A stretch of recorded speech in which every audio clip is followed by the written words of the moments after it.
Welcome back to another episode of the Solid Sports Podcast. Oh, yeah. Today is Tuesday, April 16th, and Scottie Scheffler is inevitable. No, yeah, he is. I mean, we really saw why he's the best in the PGA right now, and that's just because he's able to outlast every other competitor and stay consistent enough to stay on that top point. We're going to talk more UFC, more Masters. The juice is no longer loose, and the NBA postseason is here. I'm so ready. It's shaping up to be a pretty good one. I'm hoping we see those Nuggets winning again, but, I mean, time will tell. We'll see. It'll be fun regardless. Well, let's get into it. We gonna make it, baby.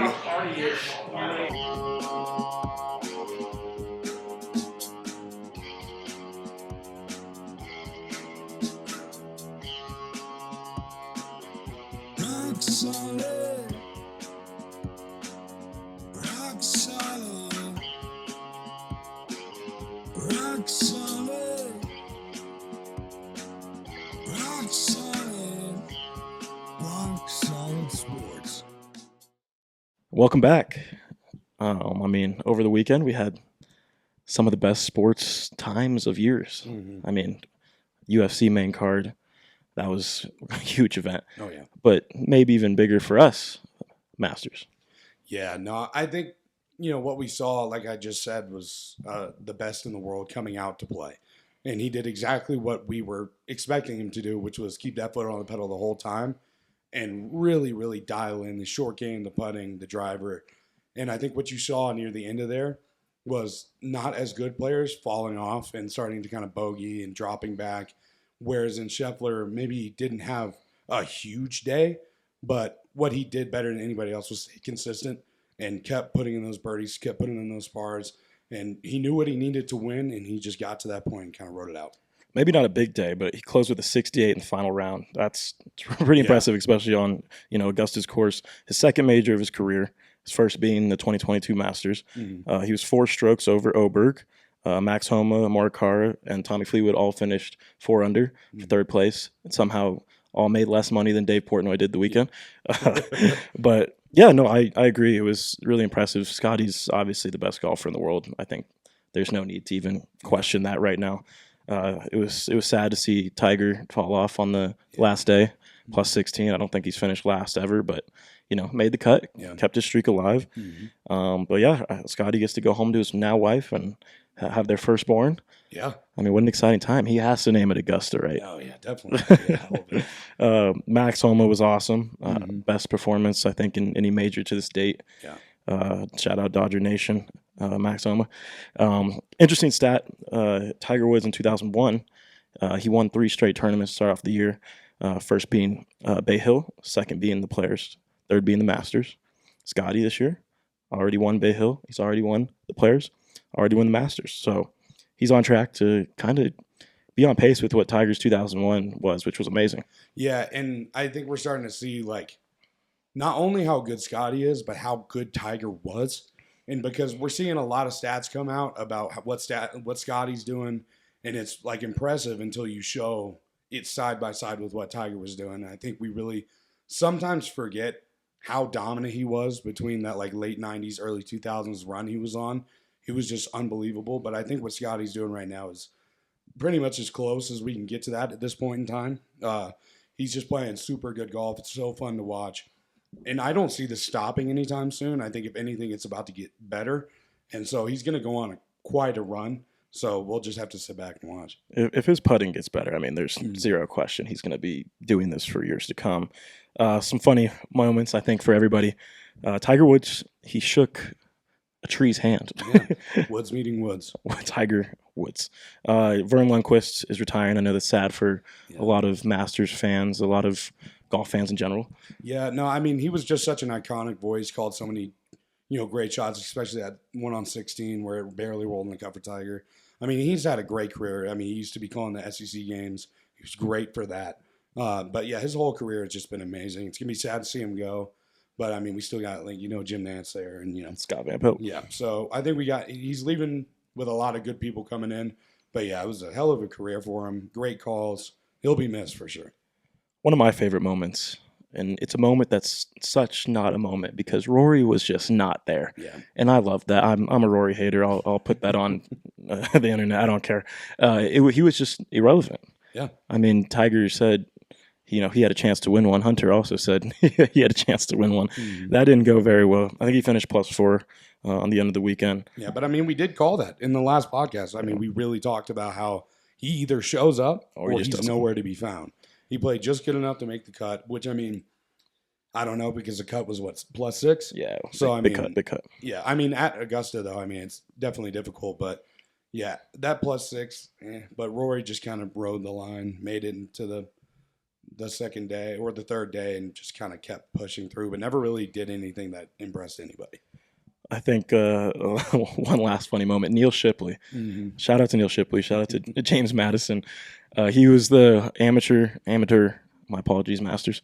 Amateur that finished best, and he got to play around with Tiger on Sunday. He did end up beating Tiger, which I thought was great. But his interview in Butler Cabin, it might have been the funniest thing. Yeah, he just looked out of place. We just didn't. He kind of sat there like he just wasn't supposed to be there at all. If I was in a room with those people, I'd feel probably very out of place as The well. imposter syndrome would be off the charts for me. He said he was looking at like a teleprompter, and he kept just looking back and forth and not knowing that like what he should say. He didn't want to say anything stupid or swear on TV, which I get. Yeah, but it created a lot of memes on Twitter. It was great. Made me uncomfortable. I was gonna say, I was watching that was terrible. You get that secondhand embarrassment. Exactly. Yeah, well, and also when you're put into a room with those guys who have been, media trained for years and they've been in front of a camera multiple times, and then there's this, I don't know how old he is, but very young kid in front of these historical people. That's what I was about to say. Not only are these people media trained, but they are your idols essentially growing up. So I couldn't imagine. Yeah, no, that's just a tough spot to be in. I wouldn't wish that on anybody. No, good for him though. Oh yeah. Any other notes, Masters? I just think it was a real fun watch, because going into that fourth day, it was a very real possibility that we had the chance to see like a 4-player playoff. Yeah. And it was very real. And then Scottie did what he does and, just kind of pulled ahead. He just looked better the whole time, the entire time. It's kind of like we didn't get to, we kind of are old enough to see the end of Tiger, but we didn't get to really see him in his prime. And I feel like this is kind of almost how it felt. You watch him play, and it's just like he is better than everyone else, and it's noticeable. Yeah. That being said, I have a somewhat impromptu SOL question regarding the Masters. We're getting into it early. Yeah, let's get into it.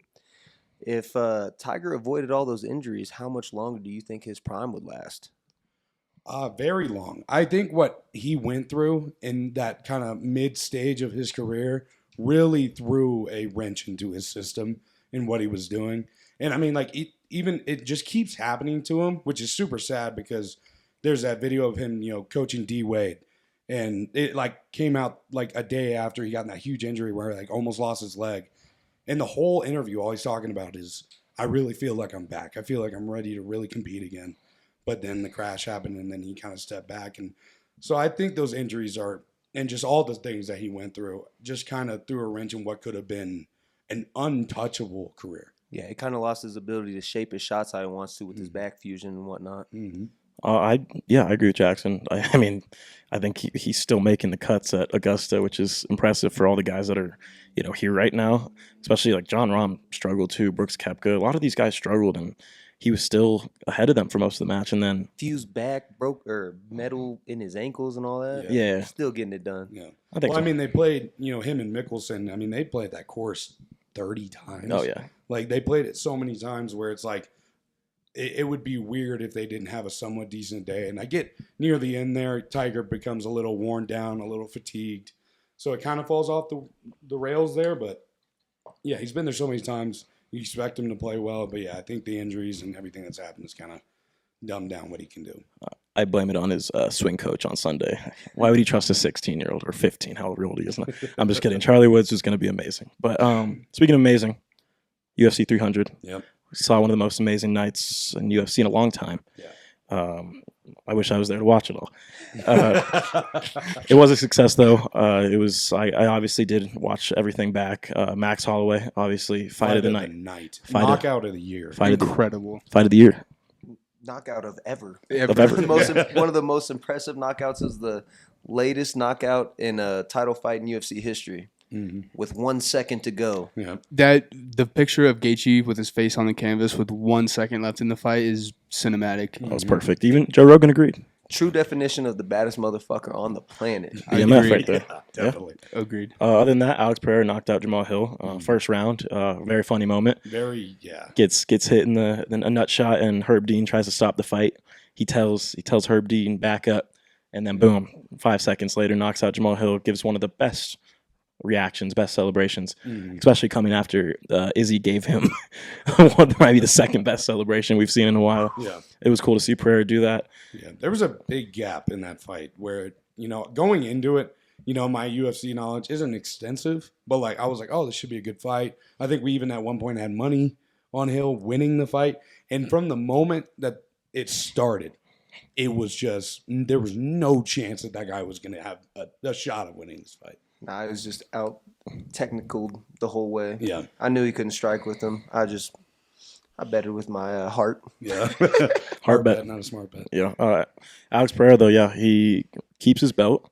We're going to, I don't know who he fights next. He wants to go up to go up to heavyweight, and I think he could be the first one to do it, be a triple champ in the UFC. He's never been done before, but Didn't he say he wants to fight in like May too? Like that's like a month away. He originally wanted to fight in UFC 301 in Brazil in headline. Yes, that's right. But he ended up breaking a toe and a finger, I believe.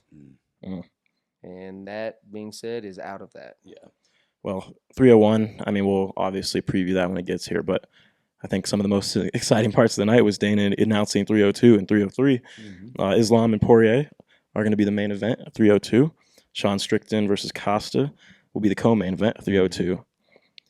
But 303, the Mac is back. That's all we've been talking about for so long is how we want to see him back. And we finally got that confirmation that he's coming. And I think if you're not excited about it, you don't like sports and you don't like storylines. You don't like anything. So that's just an exciting thing for the sport. I'm psyched. Conor McGregor, Michael Chandler, UFC 303, June 29th, T-Mobile Arena, 5 rounds, 170. It's going to be a great birthday gift for me. I mean, 3 days after my birthday, it's going to be that Saturday. I'm so excited. Conor McGregor is my favorite fighter, one of my favorite athletes, just ever. Just his, again, we talked about the press conferences. I'm here for the entertainment, and Conor McGregor brought that every time. I agree with you. If you're not excited for this, I don't know what you're going to get excited for in the UFC. I do have a little crossover here to Saul, since you're like our UFC guy and you really know the most about it. Yes, sir. With McGregor kind of taking that step back from it and whatever in his last fight where he got hurt, what is it that he needs to do to really like get back into this form and get back to what he was, notorious, and really, really handle this fight? I think the biggest thing he needs to do is get in the gym and train and focus on his actual martial arts as opposed to these side quests he's doing with all this in terms of the movies, his restaurant, his liquor, whatever it is. It's cocaine. He just needs to get back to fighting. And Ian Gary said that he got the opportunity to spar with them. And for everybody that thinks McGregor's not McGregor, that boy's looking sharp. So that's pretty exciting. I hope he comes and brings the show. Perfect. I love it. This is what we've been talking about this for years. We talked about it a couple weeks ago. We talked about we just want that last Tiger. We just want that last McGregor. Now we kind of got one of. We're gonna hopefully get another one. And I mean, just to bounce back to the Masters for just a second, there was a second there, where Tiger looked like he was about to be old Tiger again. I think +1. Like, was it either +1 before the cut or like +1 after that first day when he had a couple shots? He got up to minus something. I think he was -1 right at one point. Jeez. And it looked like he was about to start going. And then I think what killed him is when they had to stop play. After he was getting hot there, but I think he had to do like 27 holes on Saturday, on Saturday or Friday. Yeah, I mean, I don't know if you guys have any other notes on UFC 300. I think what is up with Jalen Turner? Looking at him like he won the fight and then losing. Yeah, cost us a chunk of money there. It was a little killer. Yeah. But I think that's something you got to realize is when you have that opportunity, you got to pounce on it. You got to, especially in this game, because each fight varies. And you never really know who you're going to get, what the matchup you're going to get is. You got to seize every opportunity, especially when you got an advantage like that. I agree. I think that's a lesson learned for a lot of fighters out there. Sugar Sean tried to do that with I think it was like Brandon Moracino or something like that, green-haired kid that came in on short notice, and he tried to get the walk-off several times and just ended up having to beat the hell out that boy until the doctor stopped it in the 5th round. Yeah. I think it's respectable to, like, not respectable, like, what he was doing, but, like, to try and, like, you don't want to jump on him and beat the shit out of him for no reason. So, like, you step away. But in that moment, like, you have to finish the fight. You have to know for sure that he's sleeping, or you have to jump on him and finish the fight. You got to have the killer mentality. Exactly. No, I agree. Also, UFC 300, very controversial, in my opinion, was Arman's win over Charles Oliveira, the former champ. Yeah. He had some deep guillotines in there in the 1st round and the 3rd round. He almost thought he had it in the 3rd round when he had a boy in the guillotine, and then was sticking his tongue out and looking at Dana, letting him know he was still a dog. I think he should have, instead of showboating once again, he should have cranked in and got that fight. Yep. So I think it's a lesson learned. You just gotta buckle down and finish the fight when you have the opportunity, you have the advantage in it, because it's a fight. You never know what's gonna happen. Anybody can catch anybody with a shot, and at the last second, shout out Max Holloway, it can be over. Yeah, and I think there was a couple other fights there too where it just a lot of people showed who they really were. You know, me and Caden were watching one. It was a women's co-main event fight. Yep. I'm not gonna try to pronounce her name because it won't. Zhang Wei Li or the other one? It was that a one I girl wearing the cannot white. pronounce. It was the the girl, one that got put to sleep and then was limp body Yes. on Zhang Wei Li. Yeah, yes. Crazy. Me and Caden were sitting there watching it, and I've never seen somebody go from so down and out to getting back up and going every single round with somebody. When you're talking about down and out, she was literally asleep, knocked out, and then ended up, I think it was the 3rd or 4th round. It was a fight, like a good fight. She took like the 3rd round. She had that round. And by the 5th round, we were talking about this could go either way. It didn't, but yeah. So I guess what we learned is you either have to have that killer mentality or you don't. Yeah, exactly. Speaking of killer mentality, O.J. Simpson is dead. O.J. Simpson dies of cancer at age 76. Adam Schefter announced that on Twitter the other day. We lost a better football player than we did a person. Yeah. I mean, when you do what he did, allegedly, you kind of forget about what he did in the league, but that was some shocking news to wake up to that day. And we have to talk about it. It's sports news. I hate to frame it like that, but we're here for entertainment. The juice is no longer loose. 2,000 yards. I mean, that's the one thing everybody will always remember. Yeah. OJ on the field. Those Naked Gun movies were funny. Yeah. 143 yards a game. 143 yards a game. I mean, he was impressive on the field. Yeah. Again, we lost a better football player than we did a person. Other than that, there's really nothing to talk about. He doesn't really deserve. He doesn't deserve a lot of conversation. I do only want to mention that Adam Schefter did give him a better tribute than he did Dwayne Haskins, when Dwayne Haskins passed, he literally just made a tweet on how he struggled in his career. Yeah. But when Adam Schefter tweeted it this time, he was just like, O.J. Simpson, conflicted life. Like, come on now. Come on, Adam. We got to do better than that. Other than that, I don't even know. The Broncos no longer out. Mm-hmm. We don't know where he's at right now. Could be one of two places, but we'll move on. NBA postseason, one of my favorite times of year. I think one of probably all of our favorite times of year. It's a play-in tournament right now. We're actually watching live. We're watching the Pelicans-Lakers game. That matchup plays the Nuggets, so we're excited to see who wins this. There's other great matchups, though. We'll talk about the play-in a little bit. My one gripe with the play-in, it seems to be the same teams every year. Even if you go look at the East, I think, didn't the Bulls and Hawks play last year when DeMar DeRozan's daughter was screaming courtside? Yep. They have to play again. Your Hawks are back in it.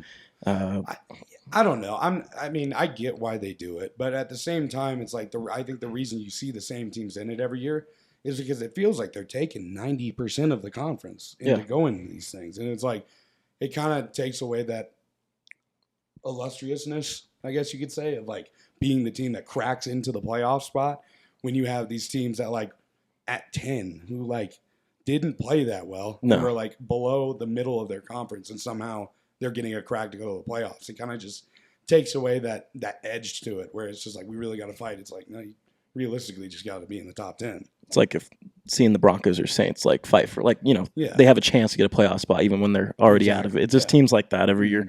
There's a couple good matchups like already set though.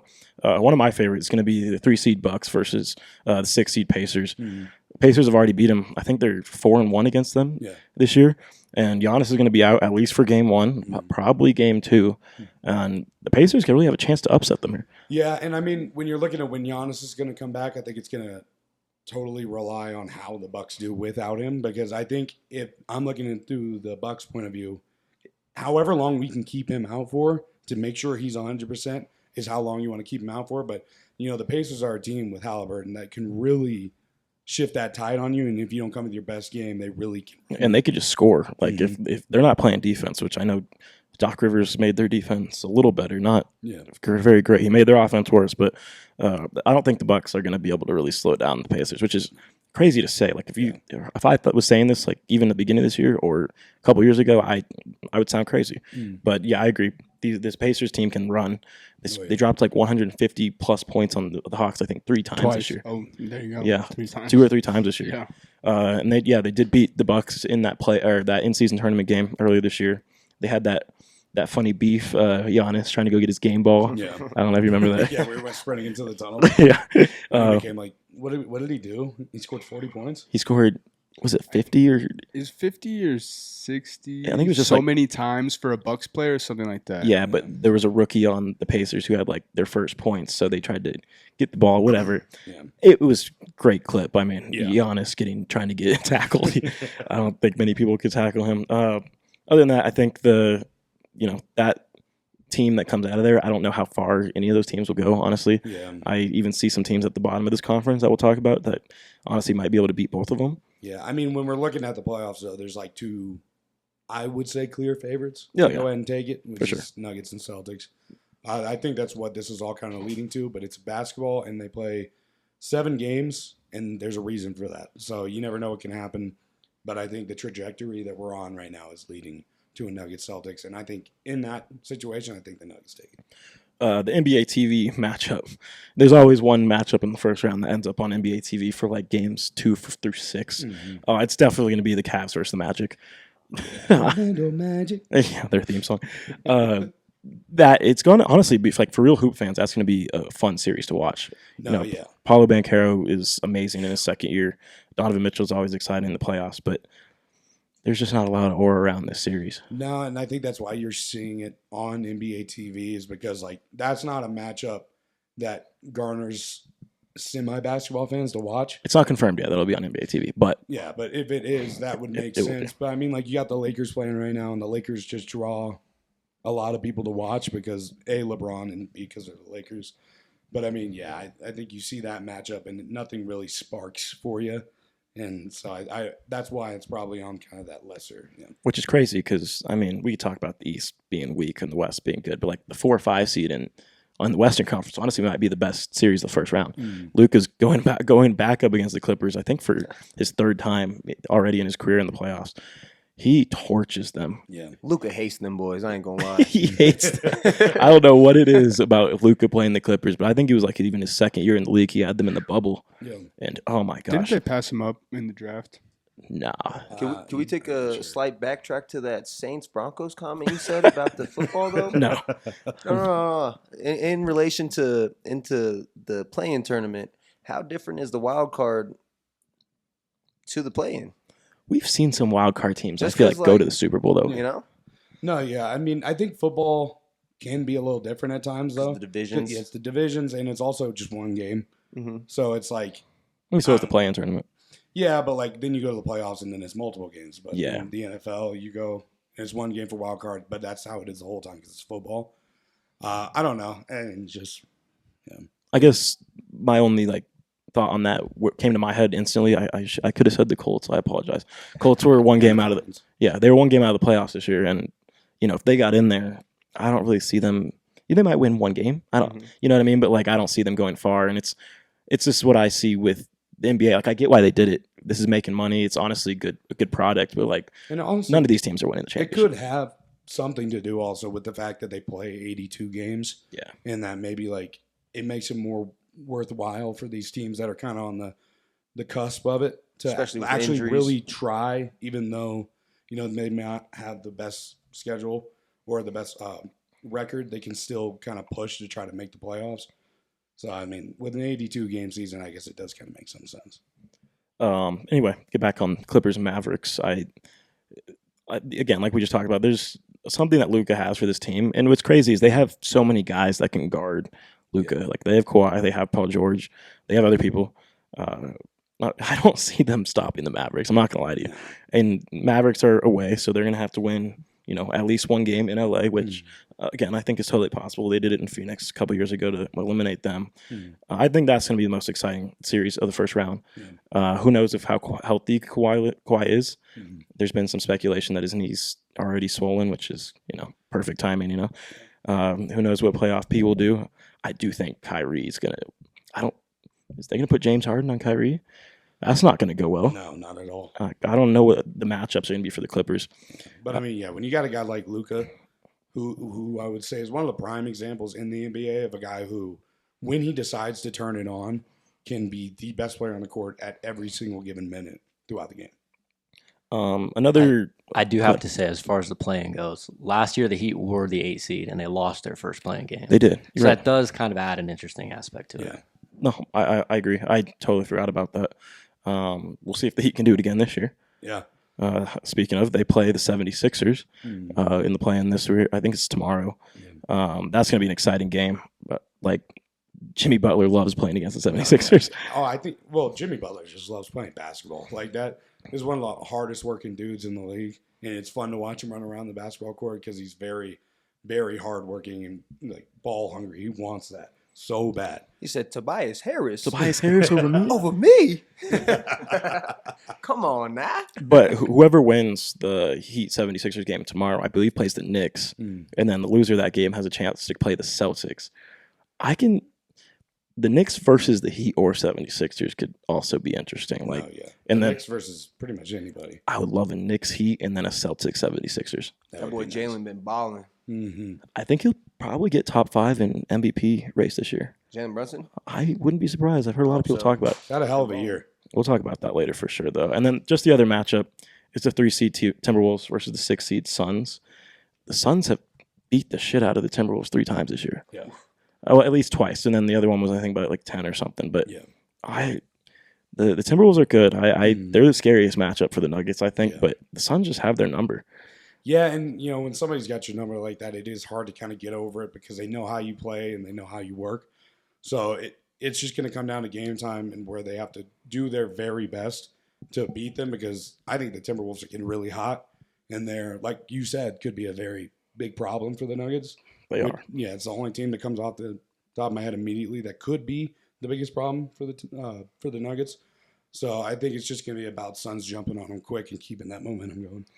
So obviously, by the next time we have our next episode, we'll see all the matchups for sure. We'll be a couple games through the first round. So we'll know all the matchups there.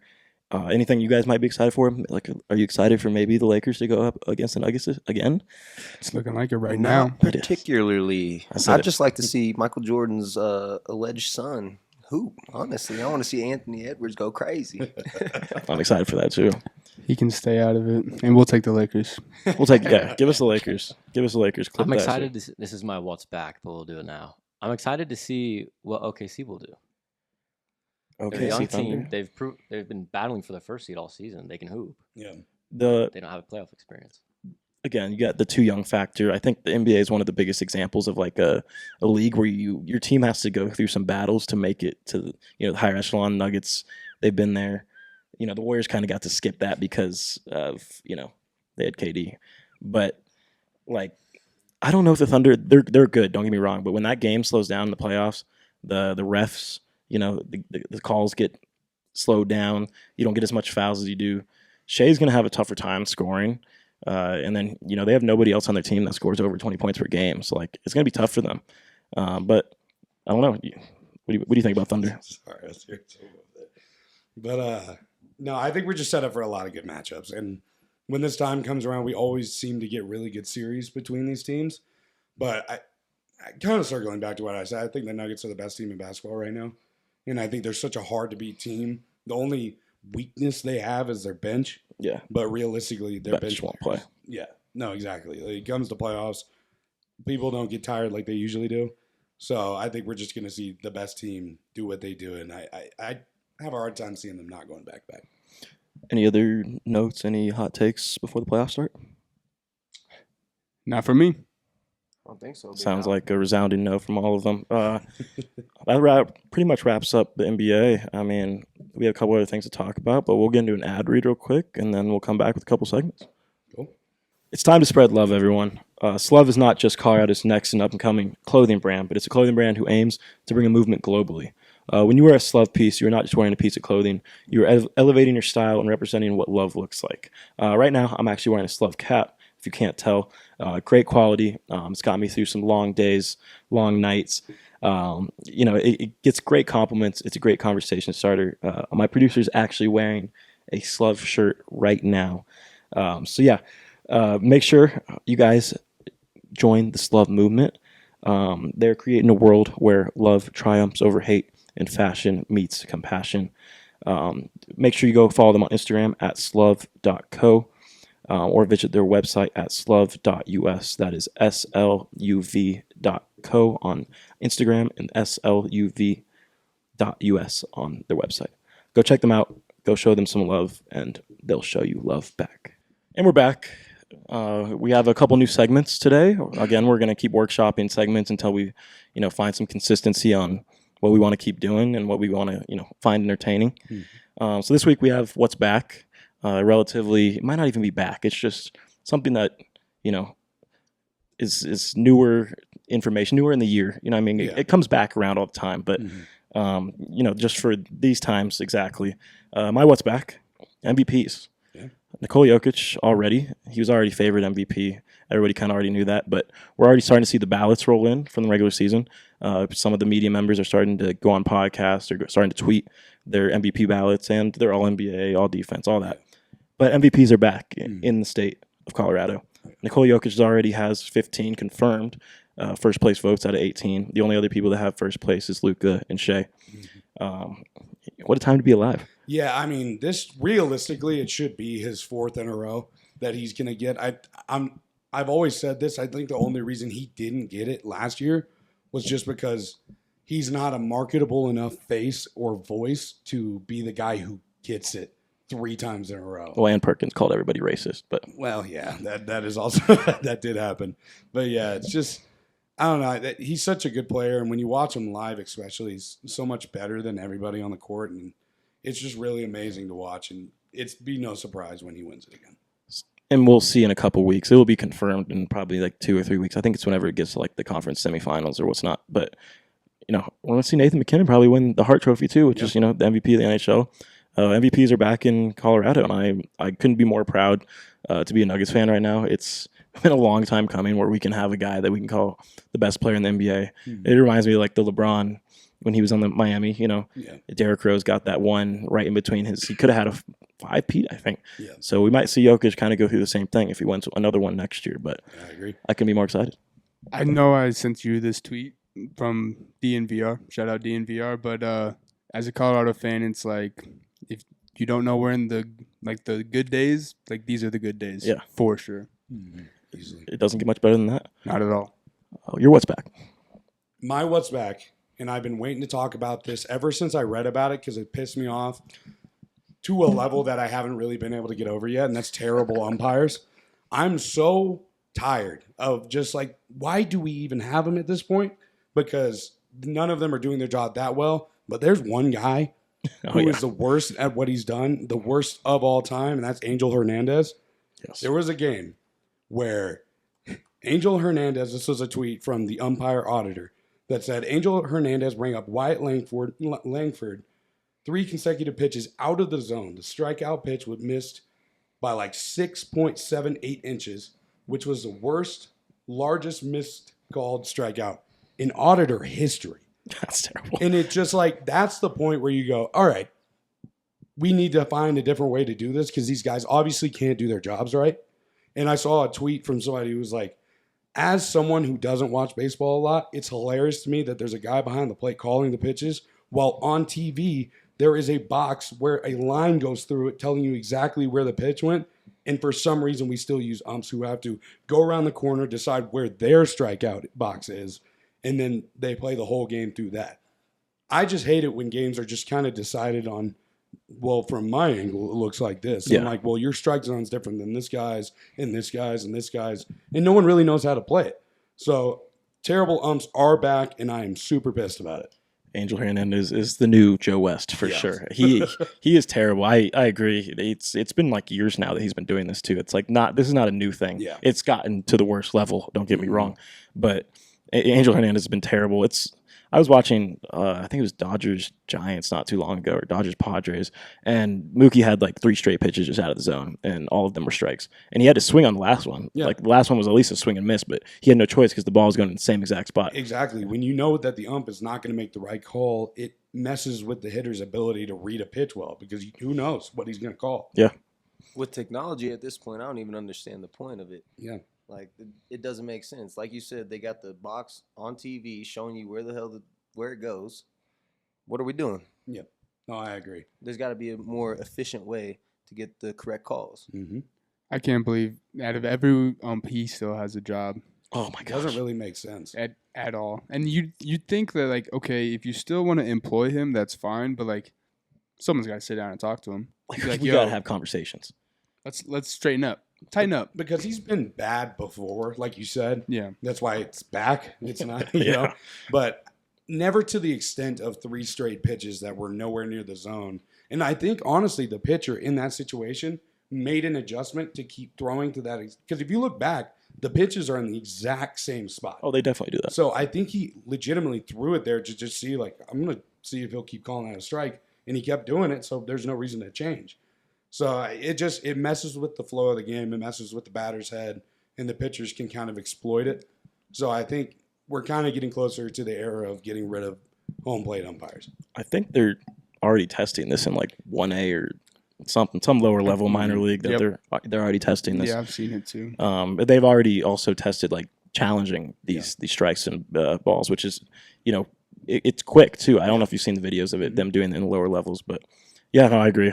With all the technology we have now, there should be no reason Angel Hernandez should be employed, and I'm not.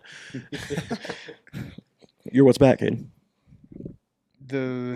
My what's back, I don't know if it'll ever leave. The Rockies sucking and/or making terrible decisions again / incompetence again. Yesterday, they were playing the Phillies, bottom of the ninth or top of the ninth, whichever one it was. Top.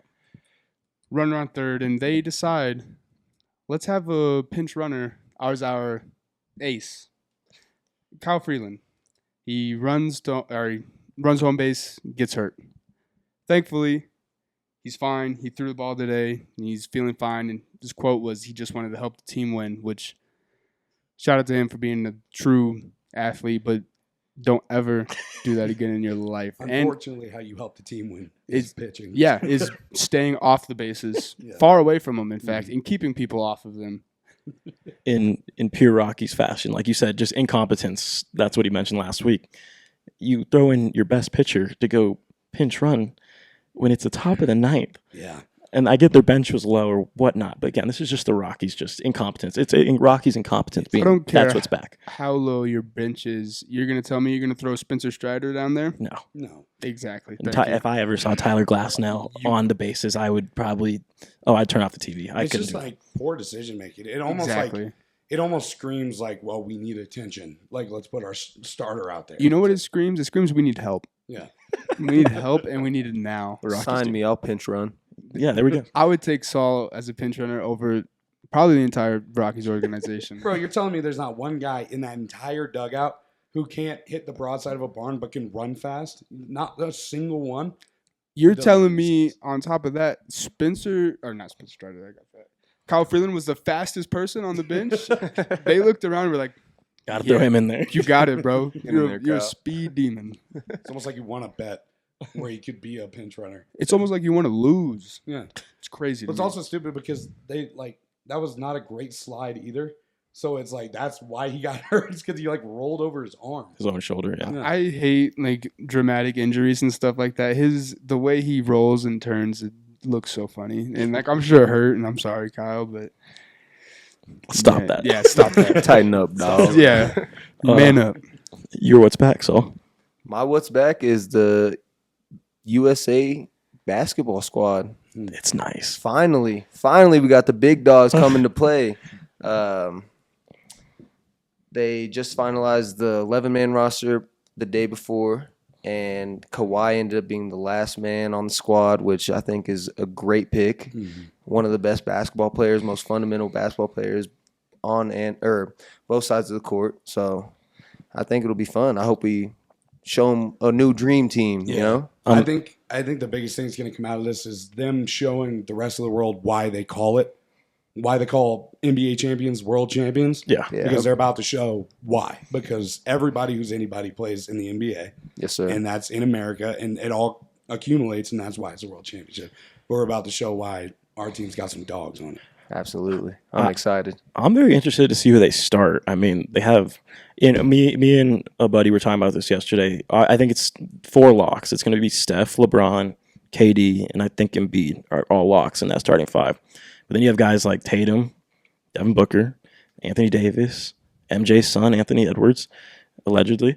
Like you can throw in total combinations of these different guys. I think the only ones I don't see starting for sure is Drew Holiday. I don't even know how he made the team, to be honest with you. Bam Adebayo and Tyrese Halliburton. I don't see any of those starting, but I could see every single person on this team start. I'm putting the last one signed starting. Put Kawhi up there. Yeah, Kawhi too. That came out earlier today, but like I can see Kawhi too. The fact when the last person who makes the team is one of the most dominant players in the NBA. As long as his knee's not spaghetti. both sides of the court too. Yeah. As long as his knee's not spaghetti, he'll be fine.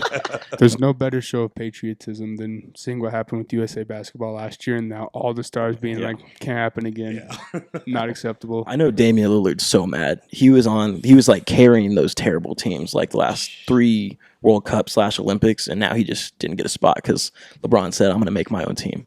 So, you think that's what happened? You don't think it had anything to do with the lack of mold that they had at on the Bucks squad to begin with? No. Their ups and downs? No, I think LeBron already had a roster in his head. Lay GM was like, I got y'all. Yeah. We going to win. Yeah. And let me do what I do. Let me cook. And Dame's been struggling this year, so I mean, it makes sense. So is Drew Holiday. What does he say in Space Jam? I'm going to assign an elite roster of superheroes. And that's exactly what he did. And that he did. All that to beat Nikola Jokic in Serbia. It's crazy. Hunter. All right. Mr. Hawk, your what's back? Yeah, my other was back. Blake Griffin retiring. That actually makes me feel old. I remember watching him in Lob City. Yeah, it was a while ago.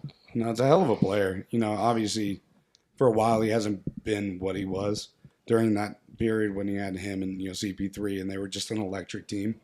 But he's just one of those guys who, even if you weren't super into basketball, he was kind of a mainstay. Yeah. And like if you thought NBA, you kind of thought Blake Griffin. Behind a couple other guys, obviously. But, he had a real foothold in the NBA for a while. And then once he started kind of bouncing around a little bit, kind of lost that star power. But, every time you saw him on the court, it was pretty cool.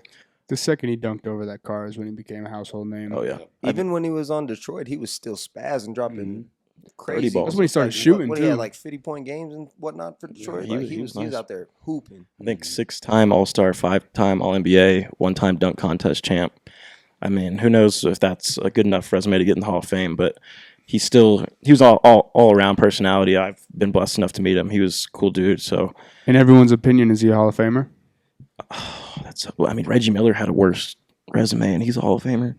Yeah, I think sometimes, and I think this goes for any sport. I think your legacy and kind of like what your name means to the game can sometimes push you to be a Hall of Famer.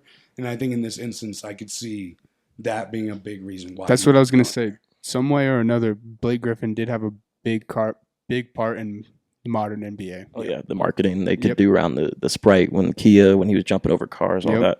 Yeah, he was great. To go back on your what's back, I feel old. He's one of the first players that comes to mind that I've watched his whole career. I think 14 years, so probably started in 2009 or something. I think I was only 8. And I've seen his whole career. and now he's retired. Like it's new for me. So he's the whole reason why none of these dunk contests for the past couple of years have that same flair to it. Yeah, he's one of the reasons. To see these guys like him and Dwight Howard going at it, those were awesome. But yeah, no, he left such a legacy behind with what he was doing for the game. I can see him making it. What about you guys? You guys see him making it? No? Absolutely. I think he makes it. I think he makes it. I don't see.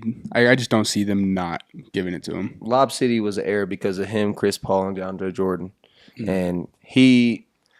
Honestly, he post Lob era, he might have done the most himself with the squad having to carry it himself more so than the other two parts that had to play a role in that Lob City. Like Chris Paul went and did what he did with the Rockets and then the Thunder and whatever, and you saw how he turned those teams around in terms of their record and getting them into the playoffs, but. I mean, they put that Jordan. Boy in Detroit with no clean water, and he was still out there hooping. I think he had a really impressive series against the Bucks. I think he was playing on like a really hurt knee, and he was the only one scoring. And somehow that Pistons team won a game against like a up and coming Giannis in the Bucks. So I mean, if Chris Paul's in the Hall of Fame, so is Blake Griffin. Stamp it. Yeah. I mean, I hope nothing for the best for Blake Griffin. He was always fun to watch. For our next segment, first timer, shit out of luck question. We have our boy SOL here. His initials are obviously shit out of luck. This is going to be where he asks me and Jackson a question that we haven't talked about before. Usually some of the stuff that we're going to talk about, during the episode, we usually talk about beforehand so we can get stats, get our research done.